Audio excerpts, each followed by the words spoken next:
The Penrith Panthers have won the grand final rematch. Nathan Cleary isn't just haunting Brisbane Broncos fans, he is haunting the entire competition because that's the best performance we have seen from a halfback so far this year. Granted, it is pretty small sample size, but holy heck, what a performance. I know Brisbane were missing two of their most important players and they lost their third. Spoiler alert, we're about to get into that in just a moment. But what a performance by Penrith. I actually thought they probably took the foot off the throat. They could have really run away with this thing. Dare I say 50 points was getting talked about. The Brisbane Broncos were able to hang in there and were the better team for the last 20 minutes or so. It could have gotten real ugly, but I do have to give some credit to Brisbane because it really could have. I mean, there were some few good performances from them, but I think Brisbane fans, that just wasn't a good night for them. Nothing went their way. And for Penrith, I think they probably know they left a few more points out there, but for a team that scored 0 points in round one, we were all questioning their attack. To come out and score 30 and 32 against two of the better teams in the competition, yeah, Penrith are looking bloody terrifying once again. But guys, let me know in the comment section. I'm trying out a new format here, so let me know in that comment section if you do enjoy it. You can also help by liking and subscribing. But here was the first play here. Jock Madden, they go out the back in shape, and Taylor May gets a little excited. Now, a lot of people are giving flack to Taylor May, and I can kind of understand what they mean. He hasn't bent down at all. He's actually jumped up into Reece Walsh. That's just a reaction. He's still wrapping with that left arm, so it is a genuine tackle. It is sort of a reaction to Reece Walsh passing the ball. I mean, he tried to pull out of it. That's why his face is leaned forward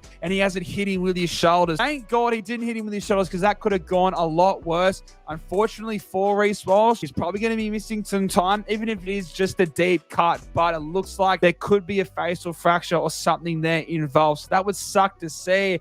It sucks for rugby league if Reece Walsh isn't going to be as good looking as he was before this game. And if so, maybe Taylor May does deserve 10 plus weeks. And while it didn't matter in the end, I don't think a penalty was warranted. Any talk of a sin bin was not needed. I mean, if we're going to start sin binning blokes for head clashes, then we're going to be going back to Magic Round 2021, except it's going to be on crack. But obviously, Staggs became the first choice kicker, slotted the penalty goal. And, you know, you thought the Brisbane Broncos, they were rolling early. Paddy Carrigan, I thought, had a phenomenal game. But then the Nathan Cleary show started in this first half. The beautiful ball over the top to River. If I'm being totally honest, I thought the Brisbane Broncos left edge defense probably could have done a bit better there. Maybe that's just being, you know, a bit nitpicky because obviously Brennan Pecura had to go out to center and Selwyn Cobbo did go to fullback. And then, I mean, just talk about a bloke's night. Nathan Cleary just straight through the gap. They really did target that left edge defense once Reece Walsh went off. And you can't blame him. Dylan Edwards didn't make the error. Thought he could have maybe waited for Targo on the right, but I'm never going to doubt Nathan Cleary, especially after the game he just had. Like here, Luai back on the inside. Cleary just sums it up, goes the early ball to Targo, and unfortunately, Brennan Piakura, he's still learning in first grade. You chuck him out there in center, you're really throwing him in the deep end. And look, that's not Brisbane's fault. That was like an injury we see once a year, and unfortunately it did happen to arguably the most important player. But Nathan Cleary was smart enough to identify it, and Isaac Tuggo had an unbelievable game. I mean, we talked about the loss of Matt Burton at the time. Isaac Tungo, dare I say, has exceeded everyone's expectations, and I could make that argument. In fact, I think most people would, that in the 2 years that we've seen Tuggo play, now going into his third, he's probably just as good, if not, I'd say better than Matt Burton. So he's been a freak. Talk around New South Wales jersey, I definitely wouldn't say no. And here we go. Once again, Mitch Kenny, dummy half. Billy Walters, where are you going, bro? Honestly, Billy, where are you going? Like, tell me where you're going. Mitch Kenny just dummies Billy Walters. I thought Billy Walters did unfortunately have a bit of a rough game. Hasn't started the season as good as he finished it last year. A lot of people calling this a double movement. He does promote the ball a little bit, but I do think that's momentum. Like, if we're being fair income here, Nathan Cleary, this is so beautiful. Underneath, thumbs it up. Brennan Piacora, he literally walks into it. He waits for him to bite, and then he just goes to the short ball to Tungo. He just waits for him to bite. Jesse Arthurs goes out. Brendan Piacora comes in. He waits for the misread there. Short ball, Tungo crashes over. And then look at this. Again, he's just waltzing across the field, drags all the Brisbane Broncos players in, and then there's just so much room for Toto. That's one of the tries that would have been scored in Vegas. That's how much bloody room there was. I actually thought this was easily Jerome Luai's best out of the 3 games so far.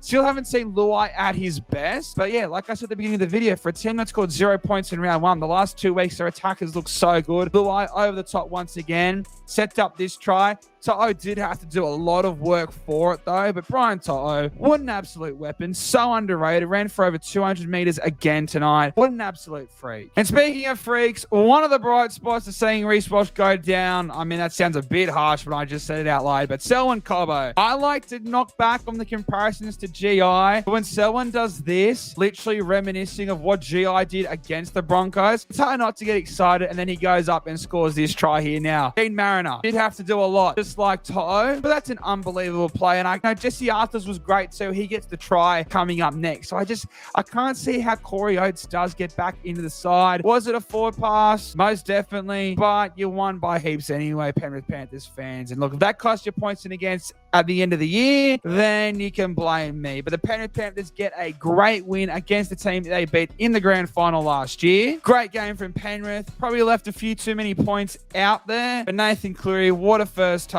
An incredible performance. The Brisbane Broncos, you don't want to write them off. They still had some great standout performances, missing 3 of their best players. I think they're going to be all right, but we knew it. Some people wrote them off. I don't know why. Penrith still look terrifying. We may be seeing the best version of Nathan Cleary. But ladies and gentlemen, let me know what your thoughts on the game are in that comment section. Subscribe if you haven't already. Smash the like button, and I'll see you in the next one.